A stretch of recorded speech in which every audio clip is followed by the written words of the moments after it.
السلام علیکم دوستو، کیسے ہیں آپ سب؟ میں زبینہ فیاض ایک بار پھر آپ کے ساتھ تو میں شروع کر رہی ہوں queen of happiness by the secret killer part 16 باب 8 نتھنگنس۔ معدوم ہوتے لفظوں کے درمیان سے گزرنے والو، تمہاری اور سے تلوار ہماری طرف سے خون، تمہاری اور سے فولاد ہماری طرف سے گوشت، تمہاری طرف سے ایک اور ٹینک ہماری طرف سے پتھر، تمہاری طرف سے آنسو گیس ہماری طرف سے وہی آنسو اور بارش، ہم پر بھی اور تم پر بھی آسماں، ہمارے لیے بھی اور تمہارے لیے بھی ہوا، اس لیے لے لو ہمارے خون میں سے اپنا حصہ اور چلے جاؤ کسی رقص کی تقریب میں۔ ہمیں تو ابھی آبیاری کرنی ہے پھولوں کی، شہیدوں کی، ہمیں تو ابھی اور زندہ رہنا ہے جہاں تک بھی ممکن ہو سکے گا۔ محمود درویش کی نظم وہ جو لفظوں کے درمیان گزرے۔ سیول شہر کی ہوا ابھی بھی ٹھنڈی تھی، مارچ شروع ہو چکا تھا اور بارش جیسے روز کا معمول بن چکی تھی۔ فی الحال وہ سب BTS کے کنسرٹ پر جانے کے لیے تیار تھی۔ نور الفجر نے جامنی رنگ کے کوٹ اور اسکارف کے ساتھ کوریا کی ٹھنڈ سے خود کو بچانے کا اچھا انتظام کیا تھا اور اس پر اچھا لگ رہا تھا۔ جامنی رنگ خاص کنسرٹ پر جانے کے لیے ہی پہنا گیا تھا کیونکہ جامنی رنگ اور BTS آرمی کا چولی دامن کا ساتھ تھا۔ یہ رنگ ان کے لیے ایک جذبہ تھا، دوستی کا، محبت کا، امید کا، مثبت رہنے کا، متحد رہنے کا، آگے بڑھنے کا۔ آشی اور باجنگ نے دونوں کالے رنگ کی جینز شرٹ میں تھی جن پر BTS کے مختلف ممبرز کی تصویریں بنی ہوئی تھی اور کوٹ پر بال کھولے وہ دونوں پیاری لگ رہی تھی۔ تینوں تیار ہو کر سپہر تک ڈوم سے نکلی کیونکہ ابھی مریم کو بھی لینا تھا، لیکن آج سارے ڈوم میں غیر معمولی ہلچل محسوس کی جا سکتی تھی۔ پوچھنے پر پتہ چلا ڈوم کی آدھی آبادی کنسرٹ کے لیے تیار ہو رہی ہے کیونکہ یہ BTS کا کم بیک تھا اور سب ہی پرجوش تھے۔ مریم کے اپارٹمنٹ سے اسے لیا اور سفر پر نکل پڑے۔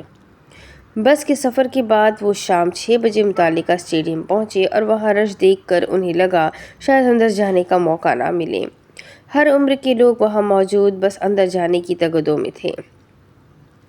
سیکیورٹی والوں سے کیمرہ چھپا کر اندر لے جانا، آشی نے اسے باور کروایا۔ کیمرہ ہی ہے یار، کون سا نیوکلیئر ہتھیار ہے؟ وہ بدمزہ ہوئی۔ جو کہہ رہی ہو وہ سنو، اگر وہ پوچھے بھی تو اپنا منہ انکار میں ہلانا۔ آشی نے ڈپٹا۔ پھر ہاجنگ نے سب کے ٹکٹس اپنے موبائل فون سے چیک کروائے اور انہیں اندر جانے کے لیے ٹکٹ بریسلیٹ دے دیے گئے جو کہ وہاں کا اسٹاف خود پہناتا تھا۔